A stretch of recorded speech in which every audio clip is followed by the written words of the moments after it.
Pregame.com.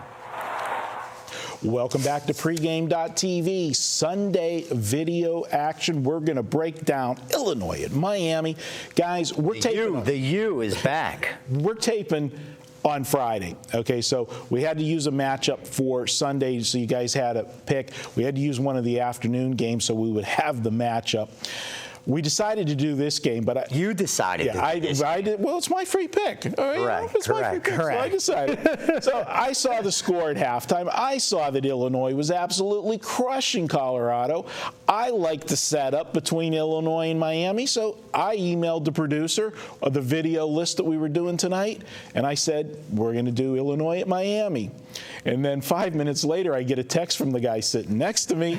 He wasn't happy with me because Illinois blew that 16-point lead and was actually down 5. They were down 5. Yeah. They were down 5 in the game.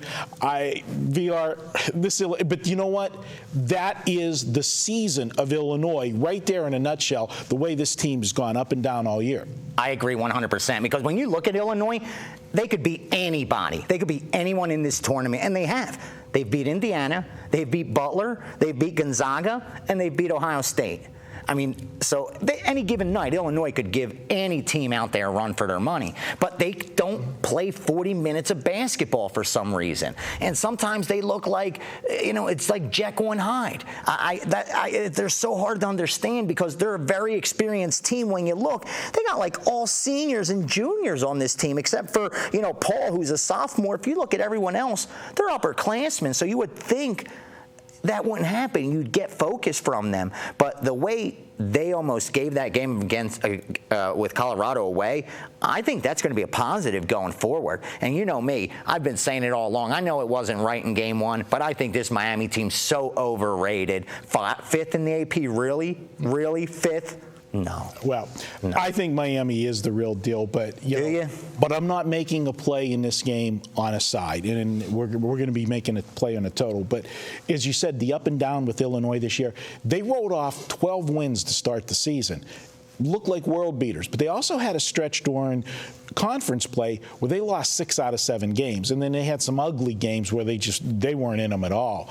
So this is a team that consistency, like you said, is not there. Whether it's a lack of focus, whatever happens. I know what it is. What I think it is, they shoot way too many three-pointers. I agree. Today, they shot 31 3-pointers. Yeah, they have no business doing that.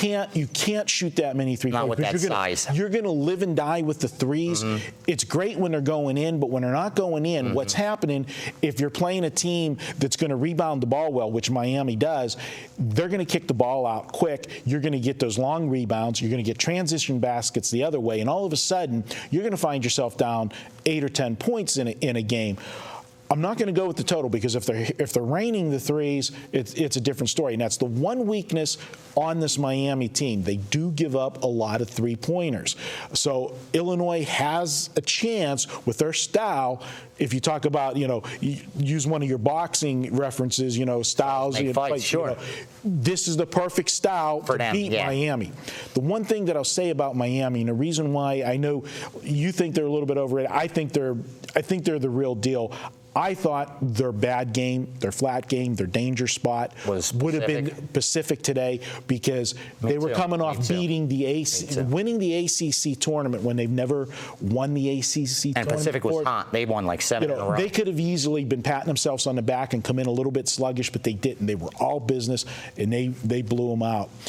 Before I give my final close, you got anything else you want to add on? No, here's the thing. When you look at Miami, the reason I don't like them in this game, I want to see what the line is, but I think it may come out a little bit inflated. And here's another team where I think depth may be a problem in the second game because, again, this is another team that only goes 6 deep, and they even though it was a blowout with Pacific, so you got rest, I still don't think that's a benefit for them. And personally, I like Illinois. I mean, I had them today, and even though, like you said, they're inconsistent and they had that losing streak, the fact that I know they could beat any team in this tournament, if you're going to give me enough points, I'm going to have to take them. And I think in this spot, Miami's going to come up a little bit too high. Well, the line open, we don't have an over-under on it yet, and I'll tell you what my projection is, but the line opened 5.5, went to 6. I like Illinois. So, you know, with it, but this is my free pick, so let's make it official, guys. All right, the one thing I'll say about Illinois, when teams blow a huge lead like they did, I mean, 16 points at halftime, you blow the lead. Not only did they blow it, they went down 4 or 5 points in the second half.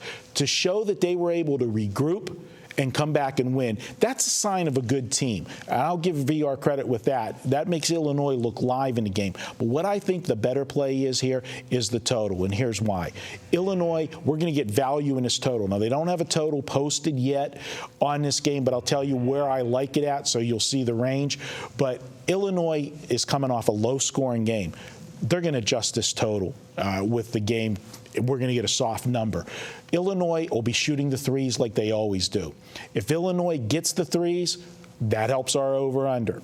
If Illinois doesn't get the threes, it's also going to help us because Miami is a great rebounding team, and they get out quick on transition. You're going to get easy buckets. So if they get those easy buckets and get an 8 or 10-point lead, then you're going to have Illinois continue to be firing those threes to get themselves back in the game, which is going to set us up for an up-tempo game. I feel there'll be 142 points or more in this game, and this total is not going to come anywhere near that. No. I like this game over the total. I'm going to make that my free pick for Sunday. Take Illinois, Miami, over the total. As long as that total isn't 142, you've got a free pick. You got the green light to go over. I think they'll get a good number on that. I don't think it comes out higher than like 134, 135, right? That's where I'm thinking it'll be in the 130s. That's it for this week's videos. We got you covered for Saturday and Sunday. We'll be back early next week. We'll have all the guys in studio. We'll be taping probably Monday and Tuesday again next week as we break down the Thursday and Friday action for the big dance. And guys, best of luck. Thanks for tuning in to pregame.tv. For Vegas Runner, I'm Marco D'Angelo. We'll see you next week.